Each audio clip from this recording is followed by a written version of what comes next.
Now let's go over and speak with our next newsmaker guest, who is standing by, Gerald Celente. And many of you already know Gerald. He is a very powerful and impassioned voice going up against the official economists and the official experts. And today I've asked him to take an issue not against Krugman, the Nobel Prize-winning columnist for the New York Times, but rather the fact that 2 years and 2 months ago on this program, we spent 1 hour, Gerald Celente and myself, discussing the likely outcome of bailouts, austerity programs, the politics of going on in the Eurozone, the 27 nations of the Eurozone, the 17 use their currency. And we laid out, and since that time we've done 14 additional programs in detail, not general statements. And we predicted that Greece would fall, that Greece would go off the euro, that Greece would finally get a government in there, that the people would throw out the old people who were the political hacks, and that you would see a form similar to Iceland, where they're just saying, no, we're not going to pay you. We're going to rebuild our own economy. We're going to keep this money here. We're going to learn some lessons about responsible governance and responsible citizenry, but we're not going to allow you to use us forever in debt peonage. Gerald Celente said that on this show, but the world didn't hear that, and the New York Times didn't print it. But today, when Paul Krugman says, ooh, really bad things are happening in Greece, and quote, apocalypse fairly soon, Gerald Celente, nice to have you with us. Oh, it's always great being on with you. Thank you, Gary. I don't want to include any of my guests in supporting or challenging anything I said before, but I just want the people to know any conversation I have with Leslie Pope, we're starting fresh with this one. Let's take a look. I want you to take a look uninterrupted of what you see Krugman saying. Apocalypse fairly soon. Wall Street saying, we hope not. All the banks and our government saying they better not, and then the reality of what you're likely to see happen in Greece, and then Ireland, Spain, Italy, Portugal, Slovakia. Your turn.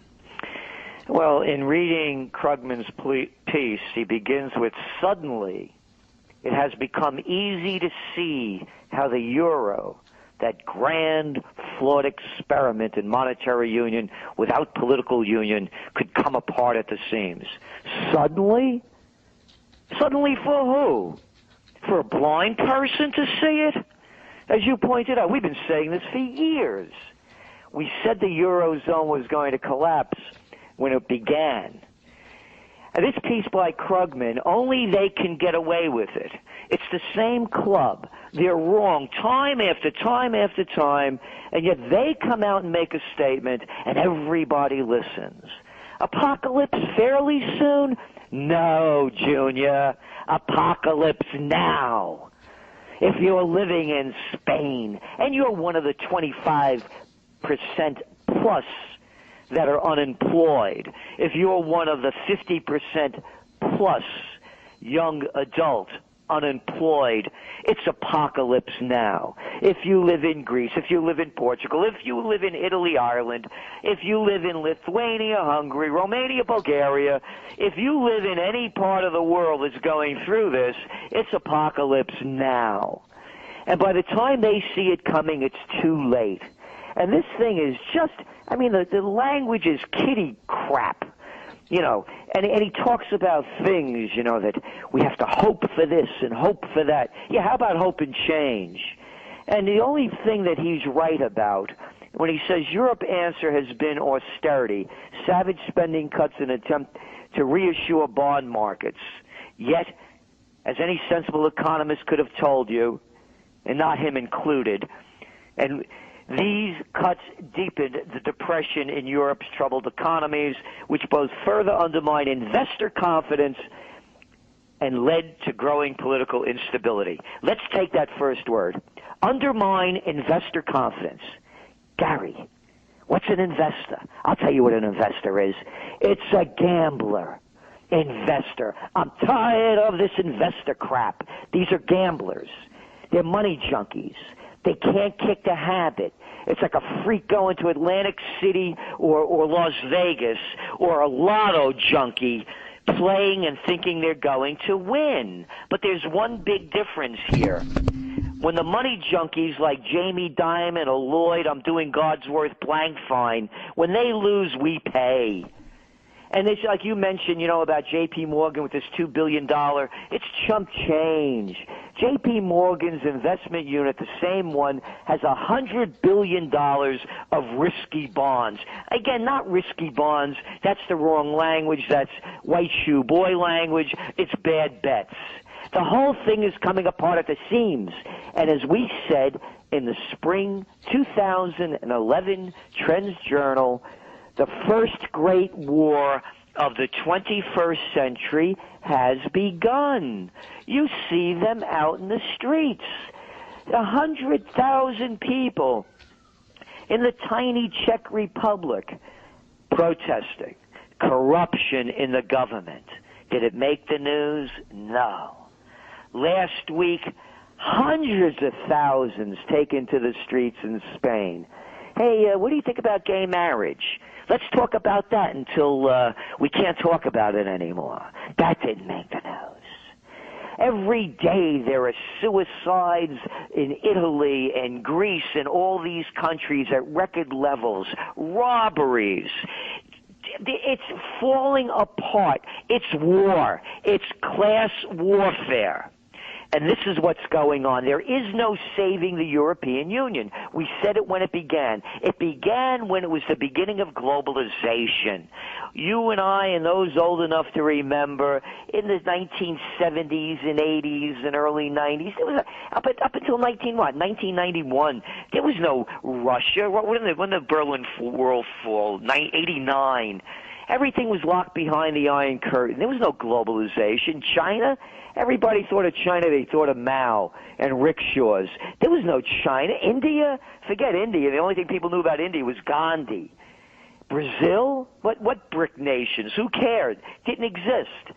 In other words, they created globalization so the money junkies could consolidate it all and make it easy with the Eurozone. And we said that at this high point of globalization, yeah, it looks fine. But as soon as it starts breaking down, the whole thing will break apart with it. And now, the frauds out there, these so-called economists, who was saying that it would be a disaster if the Greeks fell out of the Eurozone. You know what they're chatting now? Oh, it won't be that bad. Greece is only 2% of the GDP of the European Monetary Union. We're looking at governments failing all over that monetary union. 17 monetary union members, 12 governments have gone out. 12 of them. And you're going to see more of it. And by the way, they're bastardizing the language. For example, with the Spanish, the new government in the left, they call it the radical left. No, that radical's really not the right term for it. It's a non-traditional. But they use the language so that it makes it seem far left groups. Far left groups?